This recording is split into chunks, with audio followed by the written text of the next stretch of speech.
What other products are we talking about? Well, ancillary type things in the course of practicing medicine.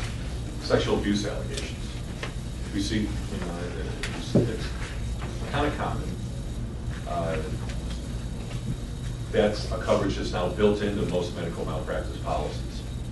Defensive medical license. Of course, in anti-aging, you're seeing that a lot, where the state medical board will want to talk to you and investigate what you're doing.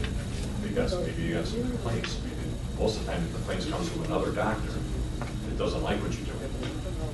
And so, if the state medical board wants to talk to you, well, you need an attorney to help you with that. And a lot of insurance policies now have that built in as well, with what they call a sublimit.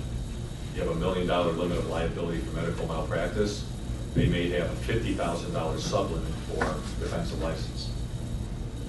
You can buy individual policies for that too if you want a higher limit. If you have a physical clinic building, what they call business owner policy, they refer to as BOPS for clinics. That's like the slip and fall.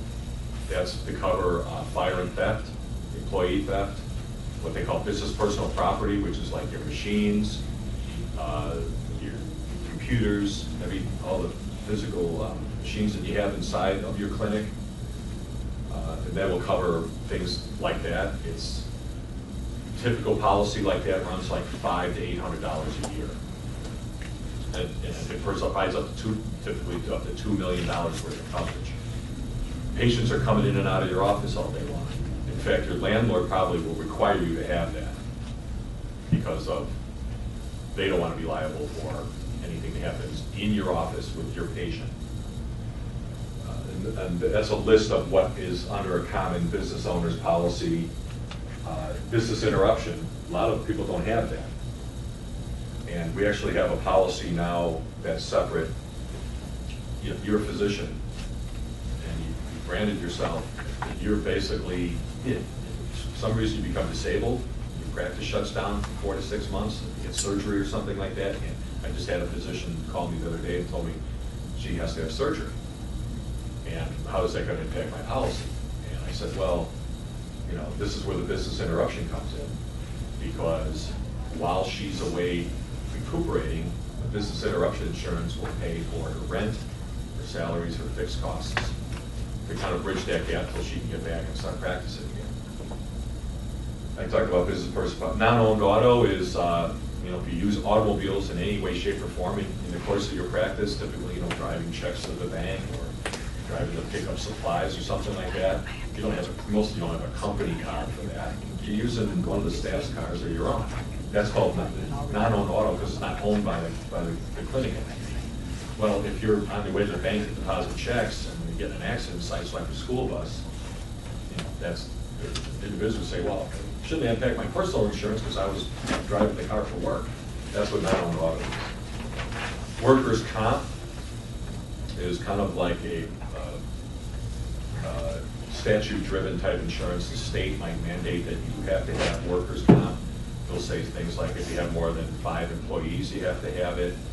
If you're the owner of the business, you can opt out of it and only buy workers' comp for your employees. That varies widely from state to state. California is one, for instance, they have strict workers' comp laws. Your landlord might require you to have it. A lot of the clinics don't buy it. And I think the reason why is because it's not mandated. And then another coverage that you kind of see sometimes built into the medical liability is employment practices liability. Those types of torts have settled down, but that is like discrimination, hiring discrimination, wrongful termination. Fire someone, they allegate, you discriminated against me or wrongfully terminated because maybe I was a whistleblower or something like that. That's referred to as employment practices liability. That's just like an overall wish list of most comprehensive type of coverages that you can have here. The medical liability, the business owner's policy, and the business owner's policy containing all these other coverages here. We sell like Hartford, CNA, and Travelers, and they actually list, really, just a whole list of perils that they'll cover on the business owner's policy. You may have an expensive oil painting hanging in your office. It'll cover stuff like that. It'll cover water damage. Let's say if sink up above your office seeps down in you.